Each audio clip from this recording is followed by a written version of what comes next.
Did you ever have a moment where you thought Facebook was cool or is going to lead to something not terrible? Think back. The most use I ever got out of Facebook was in college. This was before smartphones. And it was during this period of time where Facebook put invites out publicly, and there was really for events, and there was like no way to really like gate who saw your event. Like there wasn't like a private event feature as I understood it. This would have been like 2007 or 8. And so all the houses around my college would do Facebook events for parties, and we would print them out like on a printer, and we would put down the address, and we would make like a pirate map of like all the house parties we were going to go to. And that lasted seemingly for about 6 to 7 months. And it was great. And I really enjoyed, I felt like, oh, cool. Like I can see everything that's going on in the community I'm in. That was cool. At those parties, were you rating girls? Yeah, that was to barn animals. No, but I did do. Okay, so if we're going to go down this road, I did. So I didn't want to pay the cover for the frat parties, right? So what we would do is we had a guy who had a backpack with all the different solo cup covers, because like the frat parties used the colored solo cups to prove that you paid the cover. And one of these we got into, and we were like, okay, we got the solo cups, cool. And we like didn't like this frat, but like we wanted to drink free booze. And then they had bins of jungle juice, like plastic bins of jungle juice. But because we came in the back, the story's about to get kind of dark, we didn't see that the bins were labeled girls and guys. Oh, fuck. So I was dipping my cup in the bin that was labeled girls. Unbeknownst to us, they had created what they called napalm, which was full of Rohypnol or a similar date rape drug. So I essentially roofied myself and fell asleep for like 3 days after like just projectile vomiting and having to be carried out of the house. But apparently a lot of other people did too. And this was one of the original conversations that led me to work at the school paper. So, you know, a little journalism origin story for me. That's so dark. Yeah, I always think about these stories when, you know, I don't want to get too up on my high horse about Gen Z, like not having fun or like doing things or being social. But then I'm like, the amount of malfeasance that like we experienced in our late teens and early 20s, I'm not sure I would wish that on any generation. So perhaps Zoom calls and FaceTimes are better for them. If the youth isn't playing Edward 40 hands and friends absolutely refuse to untape your hands. If you're Gen Z listening to this, you should buy a 40 ounce of Colt 45. You should drink it to the label, and then you should get, I think they still sell Four Loko without the caffeine, or Juice, which is like a knockoff. And you dump it into the 40 and you turn it green, and it's called a Space Monkey. If we reach 1,000 patrons, which is a needed goal. It is a needed goal. That we need that. Ryan and I will record a bonus while doing that. But anyways, good luck editing that. No, I'm leaving all this in. But cue up the intro music. You know who would bring a bunch of different solo cups like that to parties, Ryan? Mark Zuckerberg, clearly your friend. A guy you clearly admire. I'm Grant Irving. Joining me today, the host of this podcast, the Joe Rogan of the left, Facebook lover, Ryan Broderick. I love Facebook. It's the best. I love connection.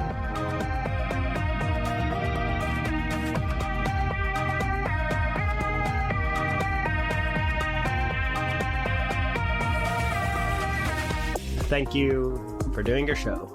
Thank you for having me on my show. This is a little technical, so correct me if I'm wrong here.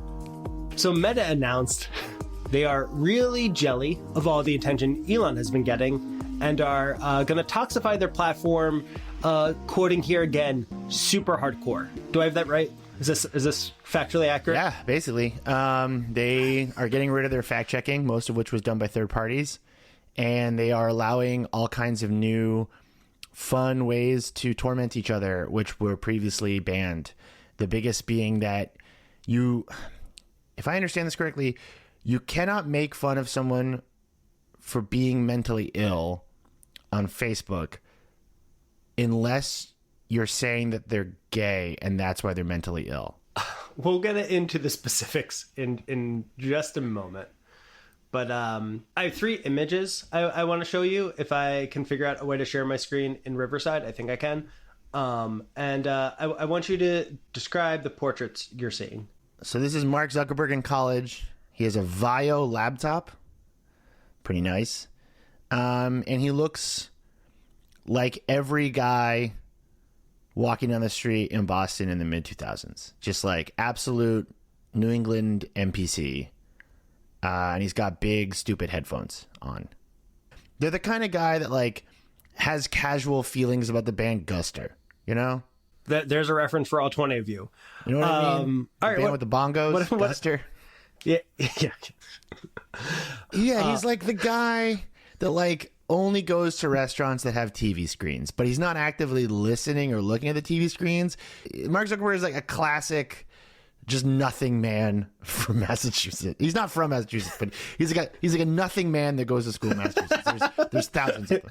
What about this guy? This is during his like Hawaii like surfing phase, right? So he's like got his weird. So this is probably like height of power. Yeah, he's got his like super short turf bangs, and he's like trying to like move away from the hoodie era. So he's got like a different kind of hoodie on, and he's like tanning in a weird way. So his like eyebrows are blonde in this, and I believe this is part of the same photo shoot where he has like all the stupid suntan lotion on his face or whatever. So yeah, this is like his first Trump era look. Yeah, it's from the move from like I'm just a baby super genius, you can't hold me responsible for anything, to like I'm an adult, but like guys, I like want to be a relatable guy. Yeah, this is like clearly the moment where like the PR people were like, you have to find hobbies so that people think you're a human being. And what about this guy? Yeah, so this is his newest era. This is the hype beast, Mark Zuckerberg. He looks like he works at an illegal dispensary pop-up in Brooklyn. You know, this is the like, I work in financial district and I'm dating a girl in Bushwick look that he has right now. I think in many ways this is his most authentic self. I think this is truly who he is on the inside, or rather who he would have been if he like had the sort of social capacity to be that in his 20s. Like this is very much like a midlife crisis Zuckerberg. I like that you can see the tanning goggle line. Yeah, I've wondered about this as well. If this was like on purpose to look like Trump, or because like he's a like he just doesn't understand how to tan his eyes. Yeah, it's a strange look, but I do think this is his best look so far. Do you have a favorite Zuck moment or rebrand?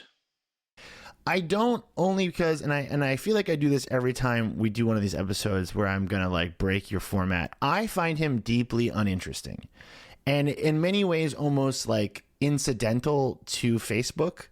And this is based on just my distaste for the man. Once again, think he belongs sort of like at the Nightwish Brewery in the North End in Boston, talking about how this IPA is really good. You know, I just think he's a very boring man who takes up space in my home state. No, these guys are now into like $14 lagers that taste exactly like Yingling, but not in Boston. They're not, right. Because Boston is about 5 years culturally behind the rest of the country. So I find him boring and incidental to Facebook's story, not just because I think he is boring and incidental as a human being, but because I think that there's essentially a moment that happens around 2012 or 2013 where Facebook becomes so large that no one person has any sort of say in how it works or operates or even fully understands it.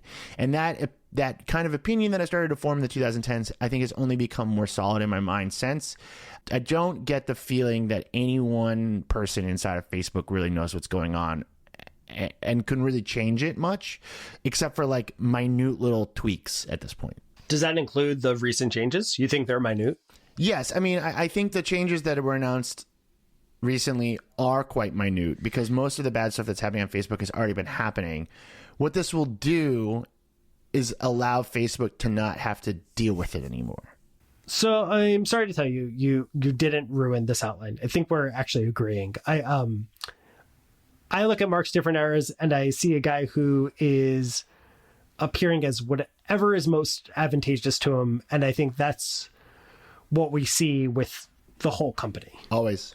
The only thing that I think is kind of telling, and maybe it's just because I love this, it is my favorite billionaire fact, but he when he had the stupid haircut, it was to style it off of Augustus Caesar.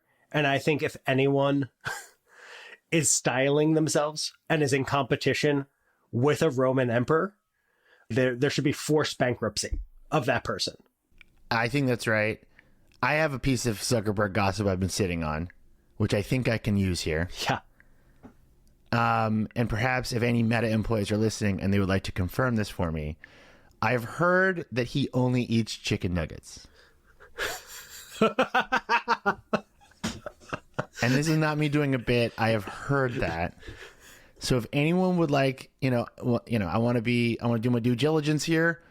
If anyone listening can confirm or deny that Mark Zuckerberg has a private chef that's making him chicken nuggets every day, let me know. I'm very interested in hearing that, whether that's true or not. It is so believable. It is. So our timing of our January 6th episode was perfect and also exactly wrong because of a lot of what the episode was. And you should fucking listen to it if you haven't, because it is so relevant. It was in particular about how Facebook facilitated or enabled the insurrection, and how most of their attention was not on combating extremism as a real problem, but rather making sure they wouldn't get blamed for ending democracy. Is that a fair summary? Yes. And I think Charlie and I had sort of different takes on when Facebook stopped trying to moderate itself and stopped doing due diligence, let's say. But we both are in agreement that at some point between 2020 and 2021, Meta threw up their hands and were like, we're not going to play ball anymore. And most of their decisions before that period of time were about not getting blamed. And now they're just like, we're not even going to bother stepping in. And the decisions that they made recently around fact checking are totally in line with that idea, which is like, you can't yell at us because we're just not gonna play ball anymore. Before this moment, can you give an example showing how Meta cared more about the PR than the problem? Yeah, I mean, the best examples were not in the US. So their total inability to admit that they helped facilitate the genocide of Rohingya Muslims in Myanmar is probably the biggest and most important example of this. But there were waves of Facebook-led riots across the global south and even in parts of Europe throughout the 2010s. And Facebook refused to ever truly acknowledge them. And they would say, that actually has nothing to do with our platform, and it was people using it poorly, and that's not how it's meant to be used. In the incident in Myanmar, if I remember correctly, essentially the riots kicked off because a rumor spread about like a tea shop owner in a small town. People stormed, and it spread on Facebook. People stormed the tea shop and tried to lynch the owner, and then that spread out into sectarian violence across the country, which then literally led to a genocide. And Facebook's role has been well documented in that.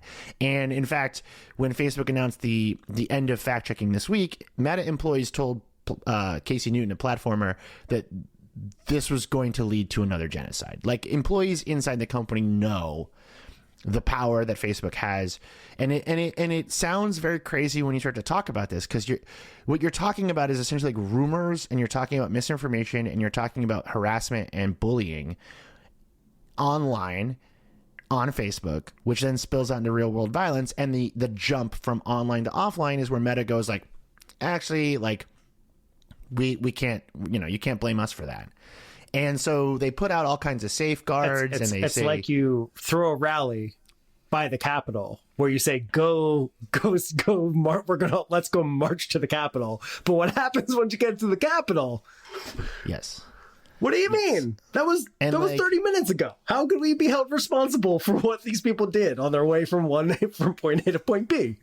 Right. And I think I've talked about this on the show before, but I would reach out to Meta before they were Meta. When I would reach out to Facebook, for comment on all kinds of stories where I'd find something horrible on the site, and they'd either lie to me or they would delete it before I could publish.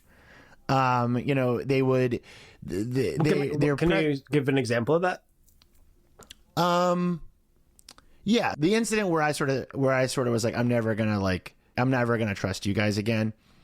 I was in Mexico covering the 2018 election, and my partner on the story, Inigo, and I were investigating a fake news farm in Mexico City, and we got access into it, got to see it.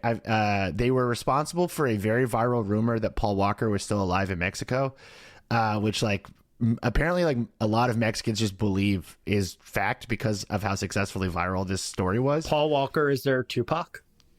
Essentially, they just think Paul Walker is living in rural Mexico somewhere. So we talked to we did a whole afternoon inside this essentially an office space that had been set up in a building in Mexico City full of 20 somethings just lying all day on Mexican Facebook pages. And they were being commissioned by politicians in Mexico to spread fake news about that politician, which I thought was a kind of an interesting twist. Huh. So what the Mexican politicians were paying this firm to spread rumors about them so they could accuse their political opponents of spreading those rumors on Facebook. Yeah. Fuck. It's good shit, right?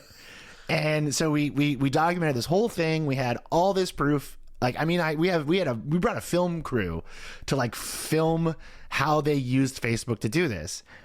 And Facebook PR people, who the majority of which at the time, I should say, were former Obama staffers.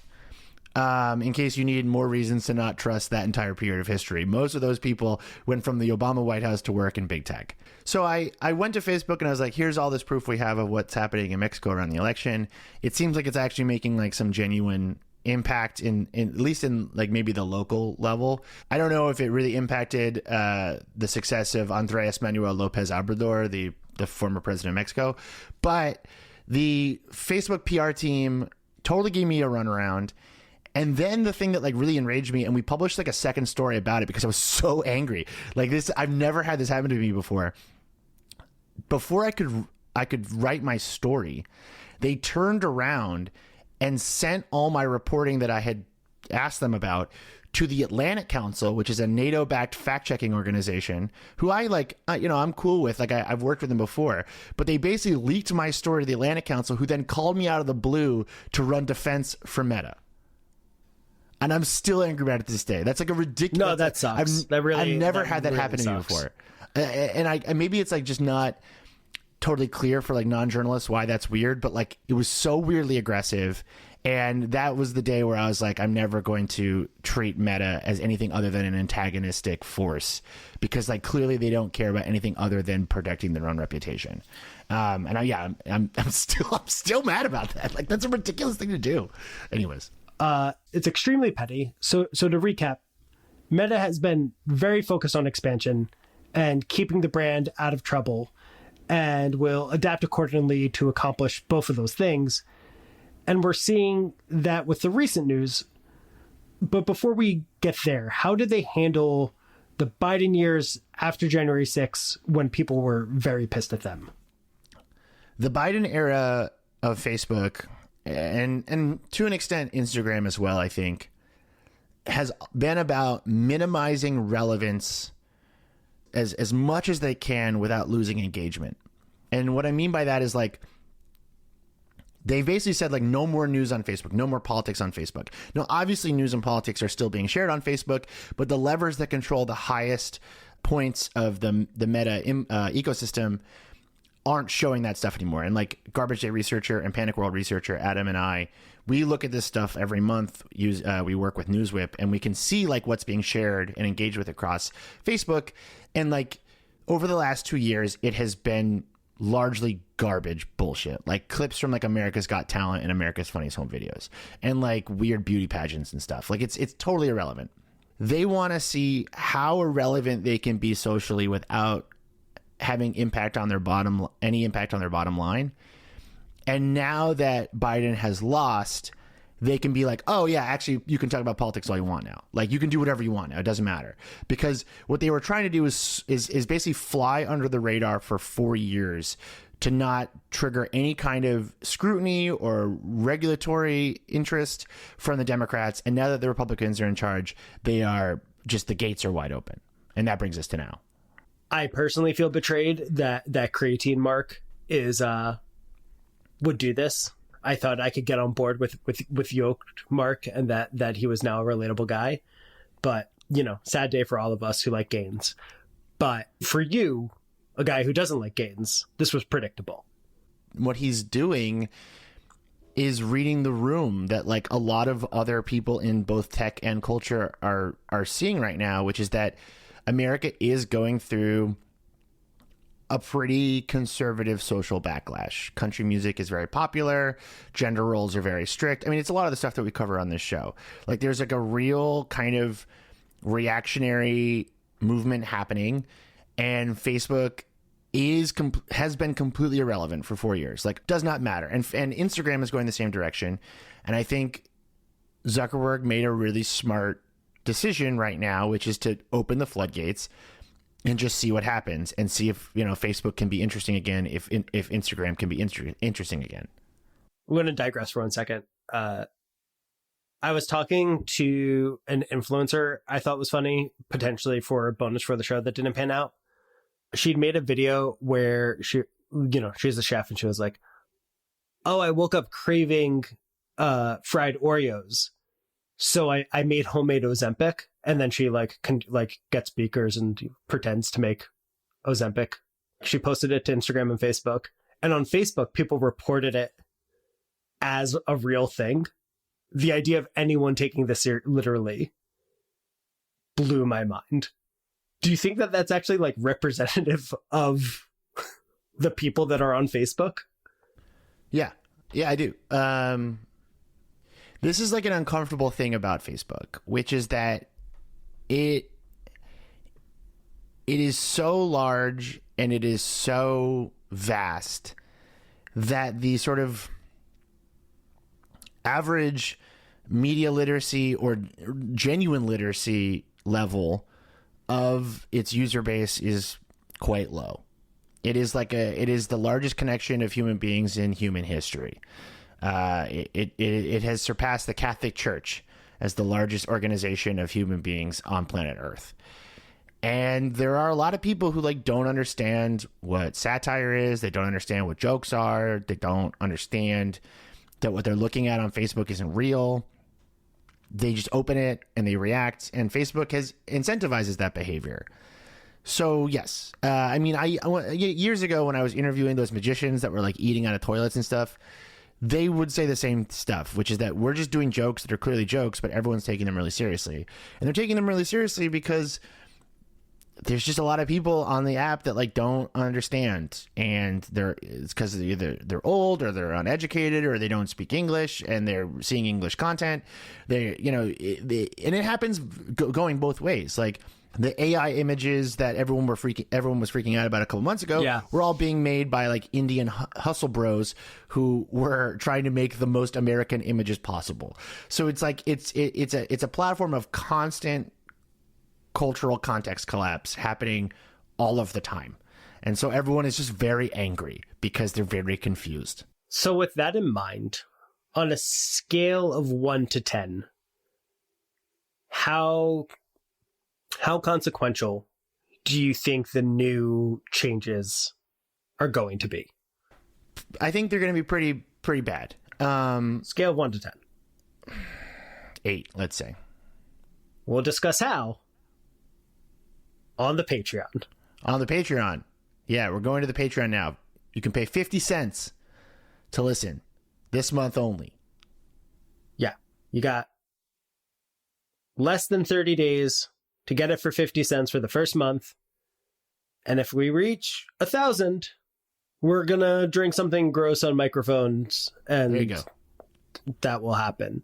There you go. Just use the code PANIC in all caps at checkout at patreon.com/panicworld. But also, if you're just going to cancel once it's $5, you're a class traitor and I don't like you. They absolutely are going to do that. Panic World is a Garbage Day production. It's written and produced by Grant Irving, hosted by myself, with research from the always fantastic Adam Bumas.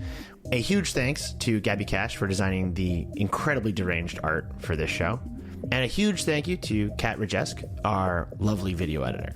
And if you'd like to sponsor an episode, you can reach out to Multitude, our wonderful partners, multitude.productions/ads. We have a Patreon, which you can find at patreon.com/panicworld. And I'd like to end this episode with an important reminder.